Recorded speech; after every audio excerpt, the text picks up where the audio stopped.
Ossara stood on black pylons above the Nacre Mere, an inland sea without rivers or visible depth. Every house possessed 2 doors, one for the street and one for the water. Every child learned to swim before learning to write. Along the outer wall burned 9 beacon towers, whose violet flames kept the night tide from climbing the foundations. The city measured everything in halves.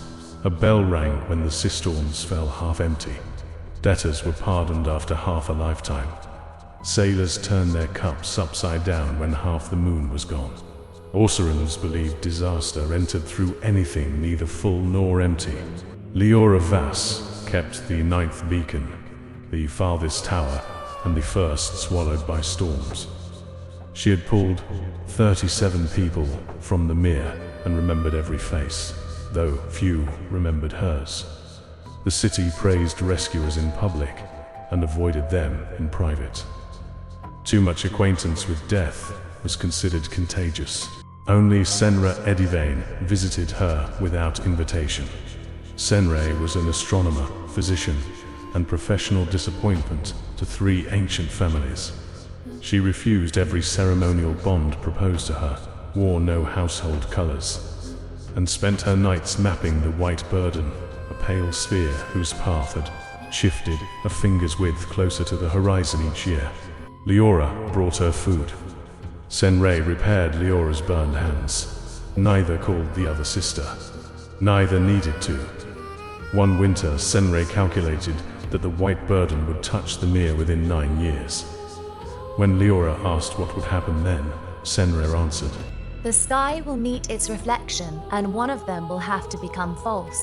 That night, all 9 beacon flames leaned downward toward the water. Senra's calculations contained a recurring error, a second orbit hidden inside the first, like a pulse beneath a pulse. Its geometry led not upward to the sky, but downward to a place beneath the mere called the Unweathered Well. No official map admitted that well existed. Old divers described a circular shaft where water remained perfectly still even during earthquakes. Fish entered its darkness and returned with transparent bones. Voices spoken above it could be heard years later, repeating from below in the speaker's own voice. Senra descended alone. At the bottom she found a forest of dark red coral growing in fresh water. Its branches resembled arteries, antlers, and unfinished letters. When she cut one, red light crawled through the wound. A second cut released blue light and filled her mind with memories she did not recognize. A childhood fever, a mother's song, a drowning hand closing around hers. In the center of the forest stood a stone table bearing 2 shallow hollows. Senra placed her palms inside them. The well showed her a principle older than medicine. Living things were held together by 2 currents. The red current remembered the arrangement of flesh. The blue current remembered the story the flesh told itself. Damage was merely disagreement between the present body and those memories. The coral could end that disagreement. Senra surfaced 3 days later with a branch wound around her wrist. She remembered the discovery, the currents, and the shape of the device she had to build. She did not remember why her childhood memories included Liora's hand. Below her boat, something wearing her reflection opened its eyes. The white burden accelerated. Tides arrived without wind. People woke speaking sentences their reflections had mouthed first. The ruling houses ordered the beacons fortified, but secretly purchased vaults in the hills. Senra worked beneath the 9th beacon. From dusk, coral, she carved an oval cage around 2 glass chambers. She filled the first with her own blood, diluted in salt and iron. Into the second, she poured distilled dream root. Lamp smoke and the memory of her name extracted 1 syllable at a time, while Liora held her awake. The finished amulet possessed a second heartbeat. Worn against the skin, it replenished small losses continuously. Torn flesh tightened. Breath returned. Panic loosened its grip. and scattered thoughts found their order. Red medicine restored more blood than it contained. Blue medicine returned hours of clarity from a single mouthful. Its deepest function appeared only in extremity. If either current within the wearer fell below half, the corresponding chamber opened without breaking. Any restorative draught swallowed in that state took effect all at once. There was no gradual warmth, no slow return. One moment the wearer stood at death's threshold, the next, death found the doorway empty. Liora called it impossible. Senra called it borrowed accuracy. Borrowed from whom? Liora asked. Senra could not answer. A page had vanished from her notebook, cut out so cleanly that no fibers remained. On the following page, in handwriting almost like hers, someone had written, "A vessel restored is not always the vessel that was broken." Before she could study the warning, the first beacon went dark. The choir of the closed eye had extinguished it. The choir preached that reflection was purification. A flawless second world waited beneath the mere, free of grief, deformity, and regret. When the white burden touched the water, they claimed, the worthy would exchange their wounded lives for unspoiled copies. Their followers moved from tower to tower, drowning the violet flames with miller oil. Without the beacons, black water climbed the city's pylons in vertical sheets. Faces appeared inside it, each calm, beautiful, and almost correct. At the 9th beacon, Liora fought until a mirror blade opened her side. Senra dragged her into the lantern room and pressed the Undertide Reliquary against the wound. Liora's pulse was weak. Her thoughts came apart. Both inner currents had fallen below half. Senra forced red medicine between her teeth. The wound closed before the bottle struck the floor. She gave her blue medicine. Liora sat upright and spoke Senra's private childhood name. Then the tower collapsed. Liora awoke at dawn on the breakwater, with the relic around her neck, 9 empty bottles beside her, and no sign of Senra. The city behind her was half drowned.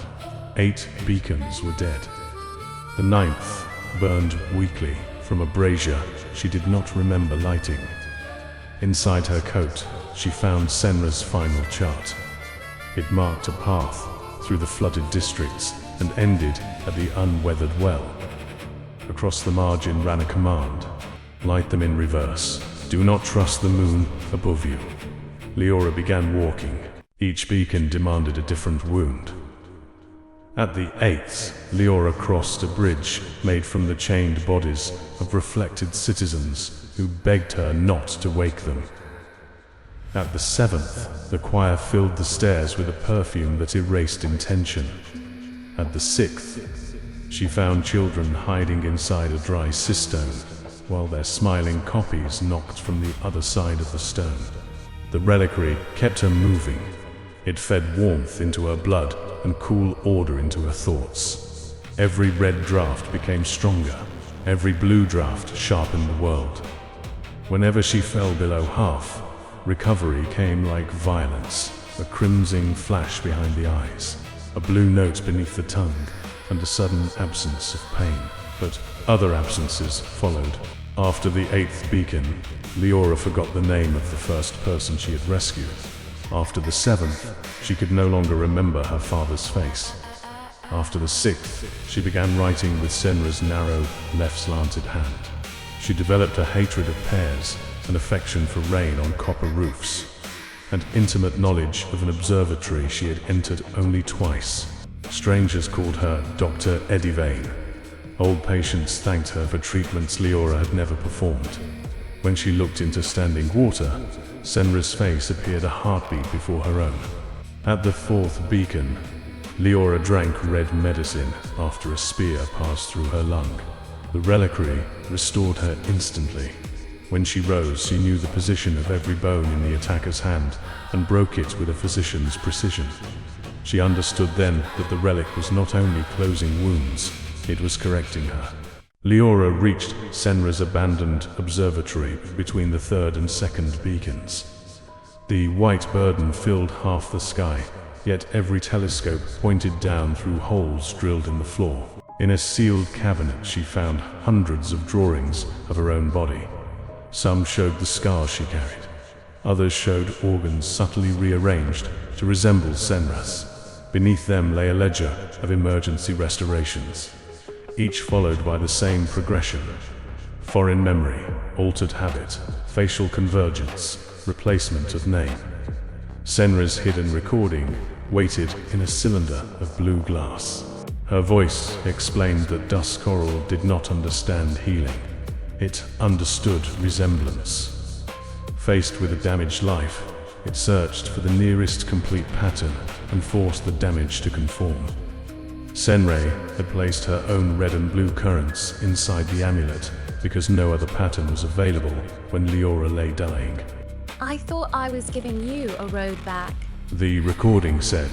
I did not understand that the road ended at me. The final words were spoken through sobs Senra would never have permitted anyone to witness. If you hear this in my voice, I am sorry. If you forgive me in my voice, it is already too late. Liora smashed the cylinder. For the first time, the reliquary spoke directly inside her ribs. It used Senra's voice, but the words belonged to Liora. I am still here. I am below half.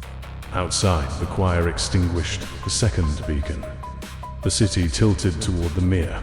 Liora had one red bottle, one blue bottle, and enough strength to reach either the first beacon or the well, not both. She chose the well. The choir waited at the Unweathered Well, kneeling around its rim. Above them, the white birder hung enormous and silent. Below them, an identical sphere climbed through the water. That was the truth Senra had discovered and forgotten. Nothing in the sky was falling. The well had spent centuries learning the heavens from their reflection. Now it was raising a perfect copy of the white burden from beneath the world. Around that false moon rose a second Ossara. Towers without cracks, citizens without scars, children never lost to fever. Every correction required the original to be erased. The disaster and the amulet were one law. The choir's leader welcomed Liora as Senra. He said Senra had founded their order after her first descent, then removed the memory from herself when she understood what their salvation would cost. The missing notebook page had contained her oath. The choir had not stolen it, she had. Then he revealed the last cruelty.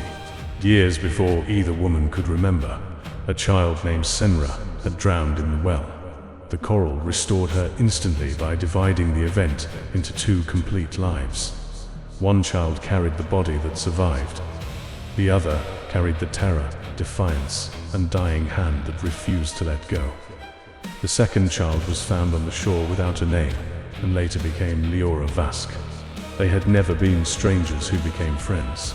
They were the two outcomes of one interrupted death. The reliquary was not transforming Liora into Senra. It was reuniting a pattern the well had split long ago. Every miraculous recovery brought the unfinished drowning closer to completion. Above the water, the two moons touched. Liora climbed the stone table at the center of the coral forest. Through the well, she could feel the false city rising, eager to replace every grief with a cleaner version.